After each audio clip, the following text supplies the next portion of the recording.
Денешните парламентарни и председателски избори според некои се можеби клучни за иднината на Македонија.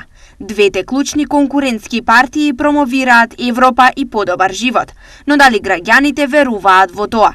Па, веројатно ќе се смене, ќе рачунам. Па, веројатно би требало нешто да се промени. Тоа ќе видиме. Секако дека очекувам. Оптимизмот доаѓа од надежта дека нешто во државата ќе се промени, бидејќи веќе 24 пати граѓаните ги слушаат партиските стереотипи, а реалноста речиси не е променета. Доминантно место во оптимизмот има економската криза, но и предолгиот пат досега кон Европската Унија. Денешната излезност која до попладневните часови е во рамки на очекувањата, што само по себе зборува дека во граѓаните надеж има.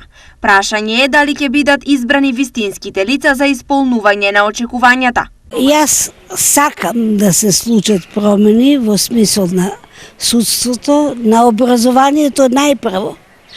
Ја произлегувам од образованието и затоа многу ми е жал што образованието е буквално уништено, што нашите деца веќе се неписмени. И исто во здравството очекувам големи промени. Ја во здравството не да ги очекувам промените, него ги посакувам, затоа што мене ми требаат многу. Не само мене, на нашиот народ. Да не одиме да се лечиме по странство и да ги даваме парите на другите, кога имаме врвни специјалисти во нашата држава.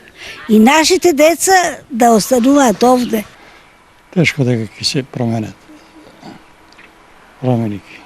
Однос на стандард. До сега Македонија на избори излегувала 24 пати, но во сите случаи граѓаните излегувале разочарани.